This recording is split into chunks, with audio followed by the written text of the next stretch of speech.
Ia, o te whataro whatu le malo te tātunu nei, tu lao le fiafi. Ia, e mana tu maulunga o lo manu ia lava, fuafuanga ma tiu te tau awe o le tātua tunu o lo whenga i nei tu lao le aso, atunu o nā o lo whatu a whera whai, me le tātua tunu nei tu klope, i vaenga ese le klope o laulangi o lo o lalampapa o le malu le tātua tunu, a o i nei salonga. Ia po le atunu o masani o ta ue nisi o tātou le tātou o Samunda. Ia taula e tamaiti fo i le a broken English o Samoa. O lela, se i silisile mai fo i le malo le tātou tunu. Le mafua angalene mafua o na whai atu nei live. Ona o se tau mwhai fo i le ia malama lama le leilo tātou atunu. I meo lo tutupu i nei Samoa. Ia male anga ngaole male fale tonu le we tatu nei Samoa ona o le pelenga lava o tatu ele male tatu wa ia tau ona lumanai mo aso i luma a wale tatu a fanau la lovawa ia lo pena ele o lo ila to le melo tupu nei a o tatu nei o mat tu o sile fiem malama ele tu nei ia o lea ua tatu mamlama e a ona tatu fa iloli nei fa fitauri ia o nei la o lela a tau sila mai foi i nisi o le o to o le atunu ia po le sila mai ia po le tolo tamauli ia po nisi foi o uso o le tato ala fanga nei i sala fai le motele i sal le nu tolo tamauli sala longa le motele i sala fai ia po le nu fai me fai ia mo to sile fiana yo uso o le mele o ia terminei o tangata o mo fai no mai mo me terminei ta to le terminava nei wa se lau se full mal fitu tai o i tu fa la langi o lo pena o la to mai mo mai le terminava nei ia te ta to o le la sile mai sa mo fa mo le la tu ina mai le fetalanga ia mata mua le pepal nei ia le presidente ia mata mua nei le motele se la fai pulono se la fai ina io to malama le lei e le mafuanga o mafua io na fa no no la fanga nei o salonga ia por tolo tamauli a me se foi le malu la telo tatu tunu i melo tupu nei Samoa pero to sisile malengu melanda sisile le leito to mai Samoa Land Cooperation private company. It is a private company. Ole company tuma oti. Ole la. To si sila mai le me le to le toto shell na to si sila mai numero na.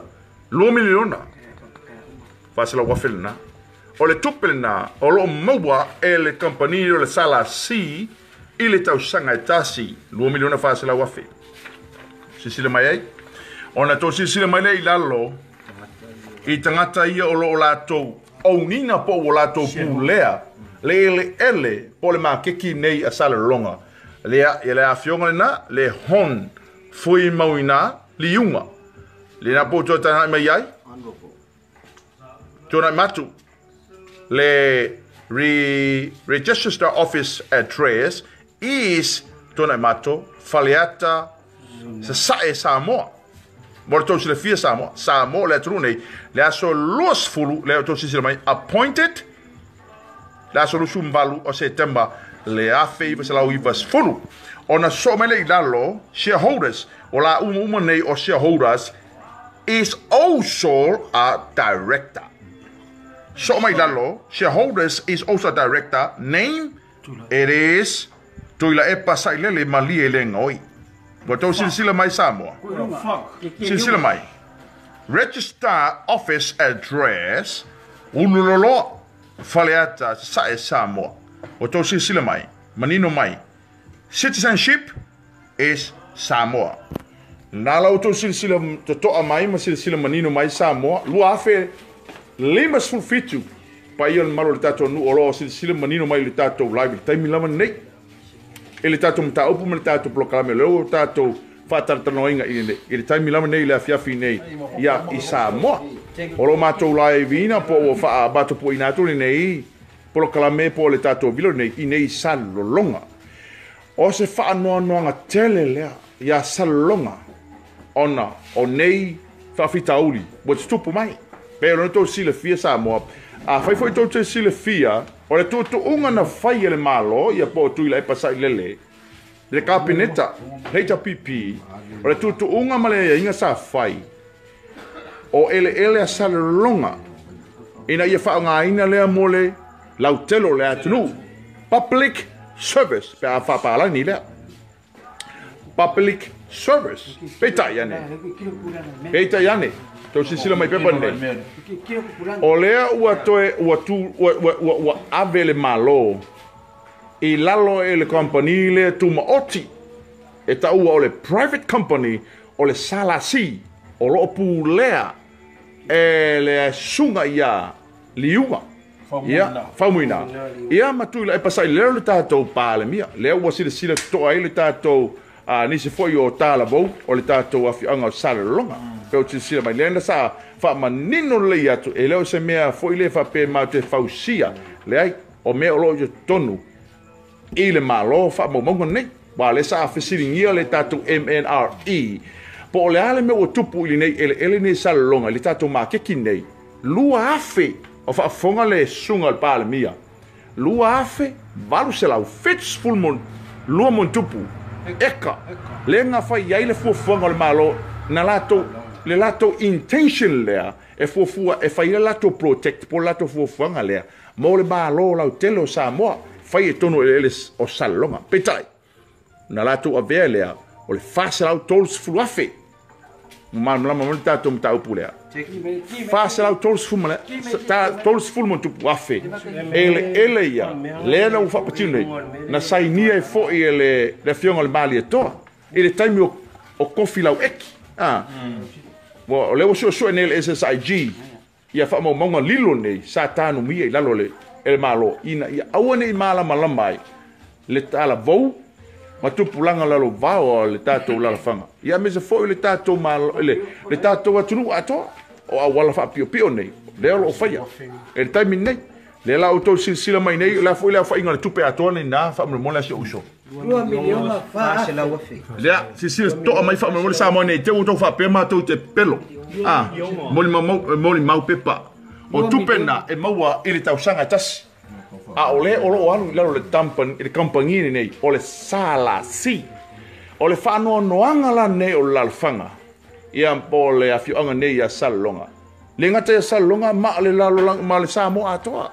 O lo tupo nei fa fitauli. 2 miliona. Le ya me tonu la le o le tutu unga male inga na yai na tu ina tu le malo peta yane fa mai le fam talanga le MNRE le la po le matanga le wenga le malo fa mai o la wala tu ave i lalo le tampani ne ta o le salasi ele o ko yai la le malo o le o i lalo le salasi wala ko pu le ele ne yo salonga ole upu manino ala ia langa ole sa mato so e vanga lea o i la le se ele malo sa mo sifo le ja pipi langa ese le tanto nunga ese le tutu unga le sa fai momua ese le ia inga le sa fai momua so i fu ko fila weki ese le mele o fai e kuile e pasa ilele wa ave ilalo le compagnia salasi a o ia oro shareholders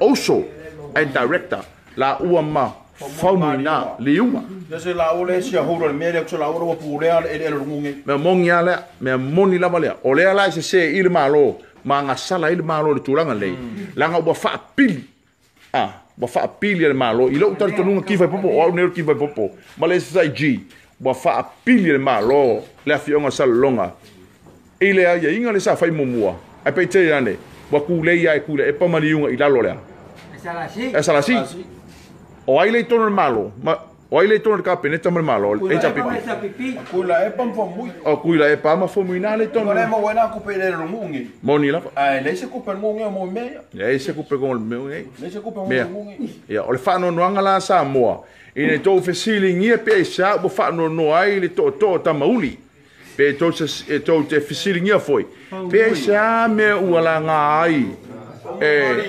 le menge foi fa mangari wa mai ole mingi ska o sala fa ale va fa ke funga la au e kula e po ngala la ngale va ko e poko fa me fenga ke ke ding sama ngai ale va ko kango kula e pa fa ke funga la au ngala la mongi lava o pe ya se me fo ya ngale ke di sa ka wane de yo mongi lava Mea ngare e papoko ya mingis kausa la fa yo wa ko fa ke funga la awal par mie dungo ngala blau mongi la ngar ka pung ya ngoku ai ka kwar pe kura pa me pelo mongi la ya talam matam wala sa so fa so po so langona ole fu mo na sa no se uso nei ele tulanga le mal mo na langona ele fa le tonu le we ye o la to ele tono salonga amino pele ngai o ole toto male anno martino le tanga tola ele afio onga o salonga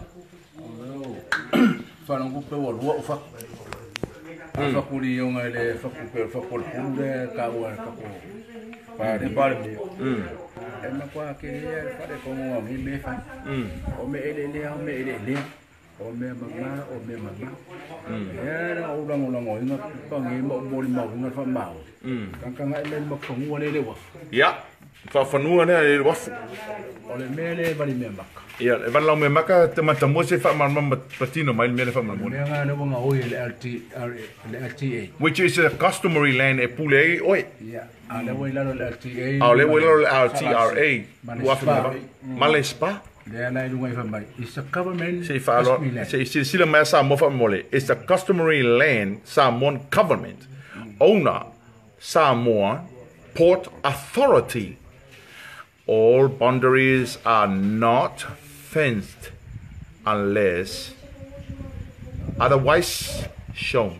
Now what do sila manino mai fa mole Samoa e fa mo monga manino o le fanua se furu ngi ko sanga o finga se furu no tau sanga o umia la o fu ngi mana le nga kali mai li nga la fe la ka sanga tali li unga ele area se fa manino fa mole wa ma fa kana ngon ma ko ka ku nga wa fu ka ulanga ala o fu ngi e ko kali me o fu ngi ma ka se ma fu ia ala kali mai li nga ma fa kana ngon ma ka ku nga wa fu ka ulanga ia se i whamanino le lei, le tusile nei, ina ia whaitau wai i le mamalu lau telo le tātua atunuu, ina ia awane i eise fesili fo i le pe e bā salo, pe whapea ua tātou whaatupuina, ni mea se, ma ni mea whapeo pio, a lei o le manino le lei, i tātou whamomongon nei.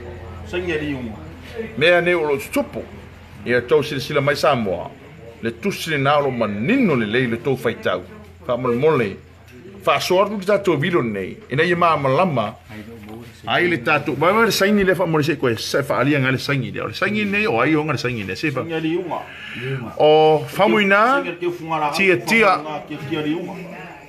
tia liunga minister o punaoa fanatura male sio manga ya ole upule oluma ngi fa mole Samoa ele ngi me pepelo me e fa ali o me moni o to mo mai Office of Minister of Natural Resources and Environment o to mam lama ne sio tatu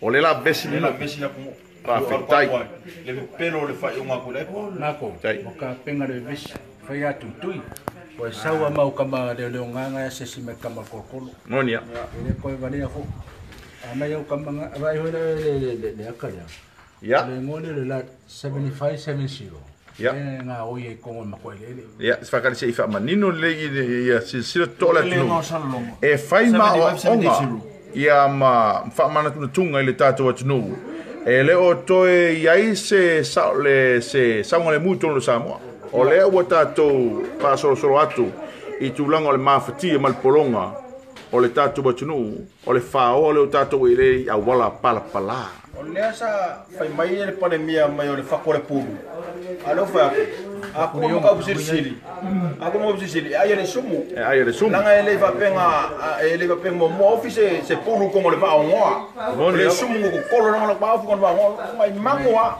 mongi fa kurionga ai o PM o fa finya ngo PM ta ko ngo fiende ai kilo ba fa ngo ma kwai fa manino mai le mtau pulea salamu fa salo fa ngoi nu ngale de news o le sa no le fa salo ma fa ngoi ai le felo ai oto le la se au tilo ma se le sila le malo le tato no e me manino nei Ini nei fa pe o tatou fatua ni me pepelo. Ai le leia o le manino le le tatou tunu a le ufasa monga le. Le na o le faalinga le nei ua tuina ia ngai sere upo ua tuina atu I lalo o le fai upo suma fa o le tula fono. Ia masalo e vavele tau fai tau ai leia le tuina atu I lunga le kako kemar lea. Tau te fai tau manino le leia ai a fa pea ia koe ki ma koe ki ma koe ki ma koe ki. Ina ia tau malama le ma fai tau ma fai tau ma fai tau. Na io tau malama manino sa mo sio matua tunu pele io matua loto ai le leilo tau no fo malama e le nga fo le tato fe ngai e matato fe misai ai le o malama nisio mo malo le tato tunu le mafu anga le no fase a le SSIG e ama uso nei tolo ta mauli e ama le afio nga salonga le ngata ya salonga ia ma le tele o afio anga le tatu atunu ule ono se la fai ia ma pena foi tu mua ile mea o tupu nei le tatu atunu o lea o lo o lafi le tatu pale mia e le o tawina atu manino le mafu anga sao ma le manino nei mea a o le pero le tatu pale mia ia o le fa palangi nei ia sisi mai Ministry of Natural Resources and Environment public notice of intention to take a customary land for public purpose. O kasi manino na mea Samoa so tiro manino mai ya. PM. Lea ua matua I ngā oia I le sunga le pale mia kule pasai lele we sila mai me nei. Awangi ngalo le ka whamasingonga la solusu mal fito le masing nei. Lea fui la koe koko I mo nguku ki fai popol de tautala. Lela ba faia so pio nga e fia ka mafangei mafai mai ngei e ke la koe loka mai ki fai popo le wangi ki fai popo le so wake ki fai popo a kulepa a wa ko solo mai le wa solo tula fongo ta fam songa mo mua e tele a wai mai ile pule anga le fam sinonga e tele a wai mai e wa tu mai fonga I foringo ki fai popo kulepa ile so wake awange ele sauka fa msingonga la solusu fitol masinga nei ma au mai la mo mau ile me wa ma fonga tua ina ki vai popo le wa misi ki vai popo long to luma lan fa nau wale se mato felo inga wale se mato maftanga wa elo kala o pe la o passport le ai ma so wa ya ka mai fa il mengai wa fa ngalo power e ki ka wa fa pe ayo ke pala ya ki le yo to tamauri ele pala ai fo ya ki kulepa o le truth le talmoi ai ke ikai langa ai ke lo le sa o me ka ngoi au le sa ka misonga ele so wake le la ngonga wa ka su yer ma King ya o kama uma le akole ya ka uma la wa na ko felo ina mas furun ka usanga fa mo ma kwa ngale lewa ya o e kule o ka le o sme ka sa pusi lo lima nga ulo wone no ingole fa wone du ngole wa furu salo monila e ngi kam fa nga nunge ele wok kaminge ya ele ko wok ele wo ko mer ka fa valea ele ko yai kape ila lu fa kan ma ko kai mongia ele fa pe na vai la lo ku le pai ele ka ko mu fa pe ai ka ke vale fa pe ai ka ke mare se ko sa kasi yala se ko ka sa kasi wa o sare longa mau ya Dice ko me uma le fai ko sa longa ma me ke fa valere ku leo ka wa se fa maurunga bla se fire ko fa se ke le ku ai kara ya ku le pa se e ko sa kasi yala kimini la ke poka ya pues o manino se ko sa kasi yala malau ba inga se ko mai kasi yala o ki polola ko sa kasi ya ko sa kasi yala fa bon se fa kara pa mino mai ya se mai le malu tatunu fa sa la ulimas fulu male balu la fa inga o le malu tatunu ya ila longa tolo sin mai le paro ko le ma ko le va o si pa mai na ro ai ko le ki mama me kan fa le na oi na ro ai e ule me fa ma ko ko si pa ai Wai o kam fa ngale ko no ele ko ele ko work pulang. Kai kala bo ko pulang kala bo ma ko. Fangan mesa. Ele wo klo menga ka fa mai. O kam manga me ko work ko kam ngalo ki duanga. O kam ba leu ma ko so. Mongia, ka so le. Kai le wa. Lo ke mala mai ko ba dia. Ale manga yo fode ingel mo merkas. Sile fiere ko lo kala mama. Ida ngada ingi ko ne si mai. Jadi sa ko men da luang ai la lo lang ke de ko wa. Iya. Mo merkas suil malo. La ko kala o no iya. Ini ko ka mo. Na. O ko ko. Nang mo ke de ko ne mo da luang ai la. Ele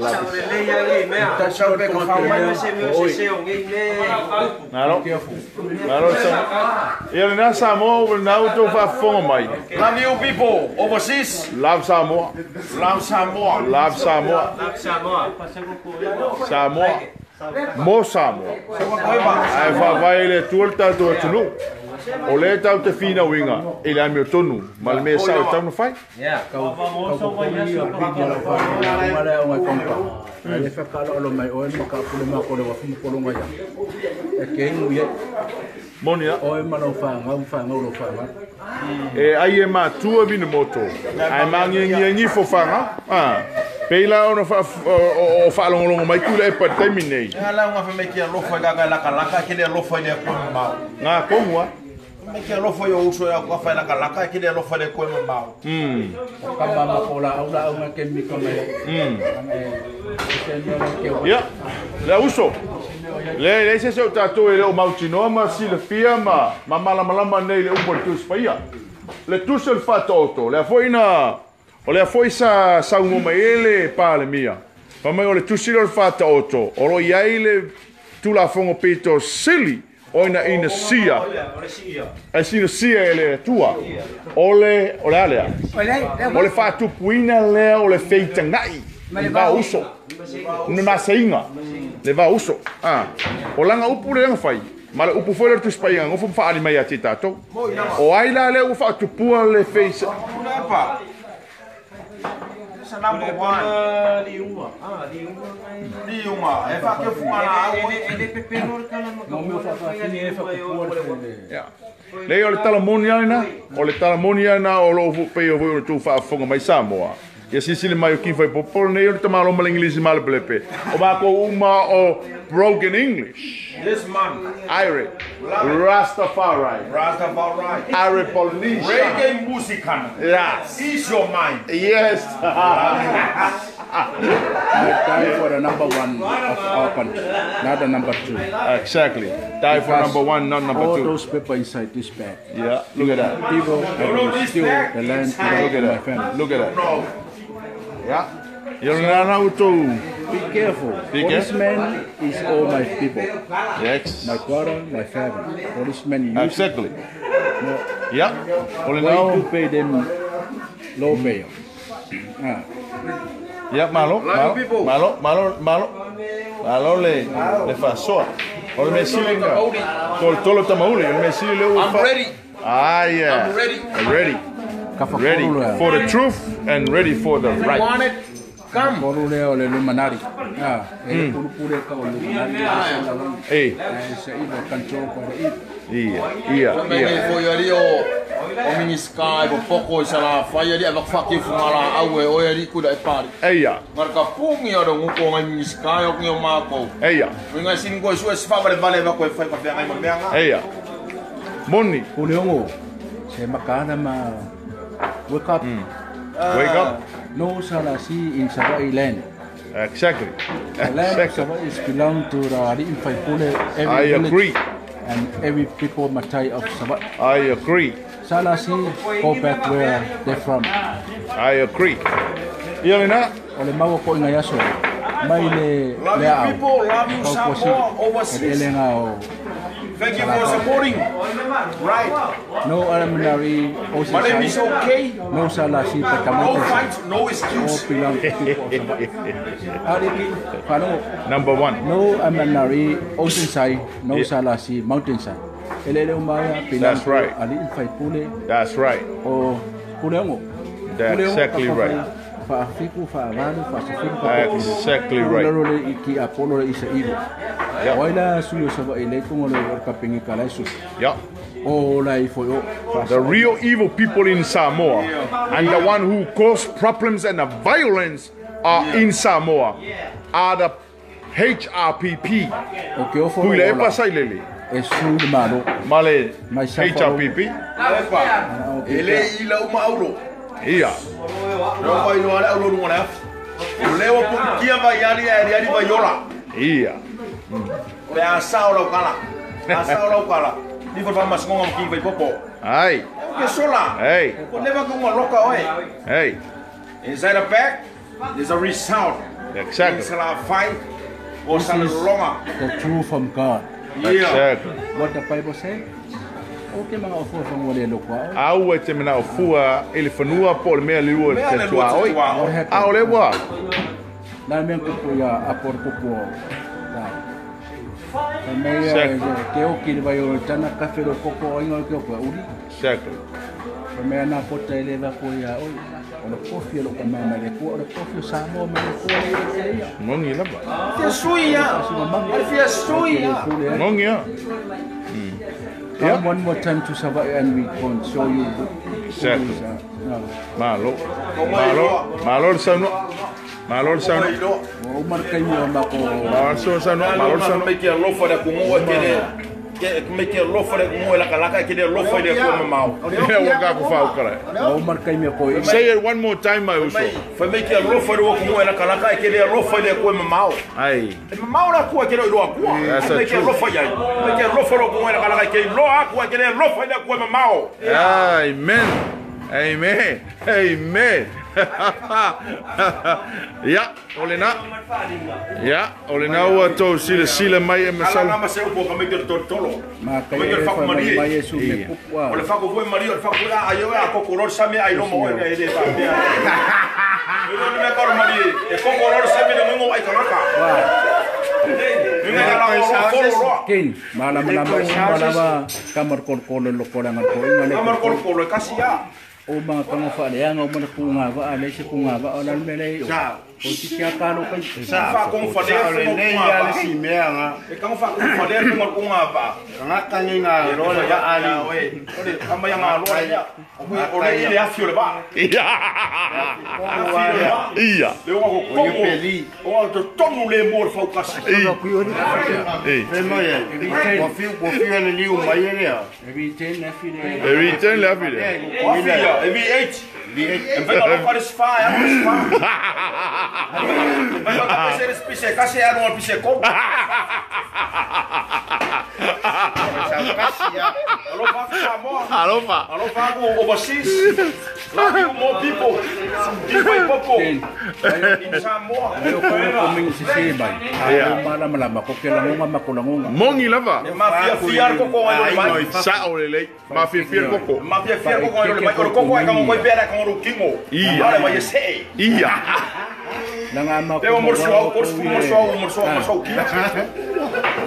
ma ko oire ko min fa balbale mai ma ko fa mo mau ma ko Ninguém me olhou, facor é puro. Aí ele sumo. Da ele eu vi você puro com o baú, mole, sumo no mo final com coro para falar. O lado na coisa. nanga fa ko ma oile kina or ko Leon Leon.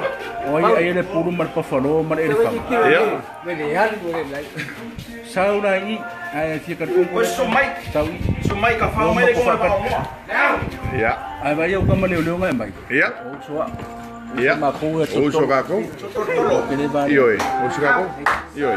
Ai fa manato. Amanhã câmera olhou, o piquef wala. Be careful. Piquef. Ole fa no noanga.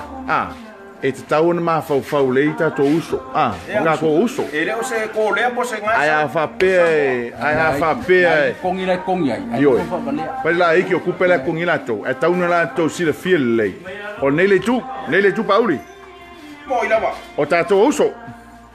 E te tau na la to fa alo. Ele tinga le tau tinga ma le ia te tau. Mal me sa mai le ko Ioi. Mongi laba. Ole nei le feau, ta toso. Tau te lo fa tu pole vesi. O se feau ta umo ta toso. Toi ma fa ta se lo to ruma lo fa na. Lo ta ma lo tina. Langa o le mene. O se mea lo ele loto tinga. Le aso ke fa, le aso ke okay. Moni lava. Kango nge kuma ko lo kuma ya ko o ne kure mako. Mongia. Ese lo kinga. Sa o lele. Kango nge kuwa fa pa le mia ko me fa kanga. Oi. Kile mfanya ko fole me o onga. O onga. A cafe fo lo maka ke vai ke kangi. Ia. E malingi lo maka. Ia. O lo fa mai lo fa la ku mu ke le lo fa le ko mau. Ke lo vai ku se kwa. Me ke lo fa lo ku mu. E no la mama lo ku mu. Malo bauli. Kasi mai sa ka fa mai. Malo bauli. Sau ka fa mai. Fa mai ka ko ba. Ka koeba. Yo, tau te lo fai tatou so leo. Oh, tatou so mai leo. Ai o foi ona tatou na I tatou so leo. Ona ola mala. Langa e ti ngale me o lo tatou fina o tuai nei. Tau foi la ona e lo fai le va felo ai. Ia langa ola foi lo fala tatou singo la tatou fa nau. E se falau ai fai se ki. Ia lo fa pena foi tatou lo tatou fa nau I ele nei. I nei mamulu atu. Fa fela. Fa fifela. Ma po ke le ska di fa magia. De ai. Ska di fa milois. Kamor kamela. Me de po ya ponamo. Monia. Ela.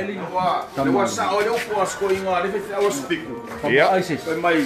Male fe mai le tu wai. Ai le wo lotu satani. Ma kai suma lima. Wo lotu satani. Kai ninge stoi ngalo fai mai. Porque lofa yo con acá. Ela lofa le com mal. Ia. Mal la ko kelo vai ko. Ma foi aquilo que não cuia. Monia. Ma lor so no. Love you people. Love you some. Ainga. Ei. O womo pa anga mai masangi. Ia. Lofa. Ira Bolanisha. O voi. O querer ku o. No ku kasi. Ia. Fale o le o ku la. Io. Ole fai maile ko menia le linga le Willy Fornoti. So le kinga kalinga o le pale mia ya o ko ma ko vale le. O son. Wa tatou fa utala tatou I tangata ni. Le o tatou ro o Willy Fonki. Ese le vai. Ese le vai. Io. Ya Luie. Aluie. O le o mawa. Le o mawa, ele va pe le o mawa. Le o mawa. Mo ke ya. Como ku ya o ku mai ro ngo ya mako. Ya ke o fo ngo ki nga. Ko lango la susu ya kurepa. Ora wa yake ya. Ela wa yake. Ele susu ma fe ngo susu folo. Nga ko ngwa. O nga foi lango la tole lo. O le la bebe ton I la ma oia. O le la tenga oia ko ni melia. Me la la fa pe nga la ko fa. Ma fe ngo la nga la o ka. Oi. O le la. Fai ma fe ngo la nga la o ka. Mongia. Oi. Fai pela la ko luenga lo susu. Ma ka fai pungi le me moni. Lango la ko le la bebe ko le mera. Ai a o la ke me e o le ungo le mea. O ke kau kingo aku. E o lafi, ele me lafi ai. Ai, caro, sia ia mau lo le pu e lafi ai. Ke mama le tomata le lafi con. Ke mama le. O kingo ma ango ka kan. O kinga I fa fenga kango ate le ku pe polu afi. Mo ku wa ko wisi mo. A o longa kingo ele me fenga ma. Fa pele ka. Alo ke malama ya. Fa pele ka ko fa ma fa. Le ke sua fa kula e pa wa ini sakpa. Malama le ya. Mo fa pele ka ko fa ma fa ka. Malama le ya sa ko pale. Ele fa pele se kala se ko fa ma fa ka ka pa sa mo. Dia o loko. Ma nga kaya ini ya perisi. Kai foi aqui vai to por fa tenga un fa so. O man malam. Mo a ka ko ngai un ai. Ka mo ai. Ka le fiu. Ele fa pele kala ko fa ma fa ka pa sa lo. Marie sa. Ele fa pele se o kala ma se kala. Ako mga sa ko le fa kala mo fa camera. Ele vai pegar esse cara com o seu cara. O menino vai fazer upu. Ele faz cara, vai fazer upu. Mas ele fica na hora que eu falo com a eu lá. De mal não sei o que foi aí. E olha na o tô fa. Mas mais de por né fefi. Alô fa como o co. Ia, o le nā ua tau whaafonga mai. I manatu fo i malangona o le awhionga nei salulonga. I nisi fo i o usom o le awhionga nei salulonga. E leise se senga ma le loto ki whai popo.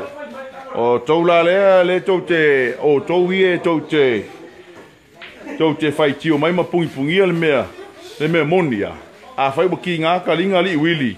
A kula e pa. Whai a kula e pa a yake mai il whamsunga la solutu fitu. O le maasinga nei. A wana sola. Whai a kula e pa. A whai enko wake. O mai i le aso le whamsunga. A wake sola. Langa i le whapeo o se kuari kula e pa. E le o se kuari kula e pa. Wa whai au kong whikinga mau whaafikinga mau a wala whaapio mau wala whakau whaabalea. I whapea i o kou ngā o kongi. Kou ke poko kong Samoa. No. Give a bubble the man with the broken English, and I want to educate you and straight up to you. And I will say something to the church as well. I will say something to the church as well, because this justice is unrighteous. A woman ko ka ko i luma le fiong pa i o le ko i luma o lungo le fam singonga. O le fam singonga la fai. E fai la mi kongo. Ia ko anga la fi ma ka milo ma go le ko. God will catch you anyway. And all people will support, people who supporting Kulaipa and HRPP. Guess what? There will be a time to come that you're going to hide in your home and you can't do anything because it's coming to you. The truth is coming to you. This is Kiva Popo. As I said many times, I don't care about death and living. Fanga le uru ka malo ile kai ke ai ai loe sa mole me moni mai sa loko sa mole me pepelo le ko ke faia o kilo anko gruanga lau kulepa onga o au me balea ma ko me ale anga ia sa ko faia ilo anko ulanga lau su kusinga mai e kaonga mai sei ila so ka mamsinga lau fa ko e fo mo la fa pena ia ai o ia pule kula fon ma ia fa ka fili sa ngo I kongo olo kan ka Samoa le li ko le pa le ku le pa le ai le awange se se menga ia e kaonga me ka fa msingo la solusu fiko basinge la ngai kele kaonga me ka fa msingo ila solusu le mena ke abo wa ba ese la solusu ngo asa ka nga fa ka fa msingo sa ka nga e kaonga mai ma sa ka fo ile fa msingo ile ka fa msingo o nga ba ku sai e sai mai lo ponga ua ase kongi ka fa ngaka awo ko ka alo mai le olo kan awo ko ka lo e Samoa awa langa olo ki kufa kasi Samoa ai olo e lo me ko ke o ya deu fa kwai faile fa misngonga ile amio kongo le kua onga file mule me uma ia fe le kua au ko ke fe kanaka nanga ile ba ku le kua se e ko ke manga vainga ile ba ku e kula e pa se e ko ke manga vainga le kua ba ku e ko ke manga vainga yes ila file le mangingo le menga amin Samoa all those cowards nga go fai menga ya kulepa ya ki vai popo so fa sa mai makulepa ale wo so fa sa mai makulepa where are you guys I need your cans to point at me and shoot me I want to die in here ayelan ko wake come and show your face don't just talk and cower behind the keyboards warrior I'm not relying on anyone else I'll go by myself and I'll go anywhere I want it anyway you're just talking but do nothing. I do know. Yeah. When you thinking of that, God will thinking of you. You better be careful. It's coming right now. It's coming. Now. Yeah. I need you now. It's coming. Anyway, say hello and say goodbye to everyone of Samoa watching our live right now here in Salonga. And if you want to attack us in Salonga, we are here, we're waiting. You, the Kuila Epasai Lele, and Eddie HRPP. Koe sau kasi ala. Koe sau kasi ala. Okay. Pato fatu ye. Alo fatela tu mo to Samoa. E alo fatu. Le to tamauli ya Samoa toa. Ai leo le HRPP mo kulepa. O le fatu le madie foi e kokoro sami foro mataka. Ea. O le madie, nga ko no le madie. E kokoro sami pera la oa. Ngai ai mataka. Yep. Bless. Yeah, bless anyway. Yes, bless him. Bless anyway. Okay. Masuis para meu se ku ele suir para meu sambo. Ah. Ole la ngono la tunu e suir para mia. Ya awal susu ubi. Ya awal susu follow. Susul povi, awal susul. Susu ma ferro. Okay. Ela foi tirar motor e vamos ir aí. Mas se na ia o uso a vai. Sometime.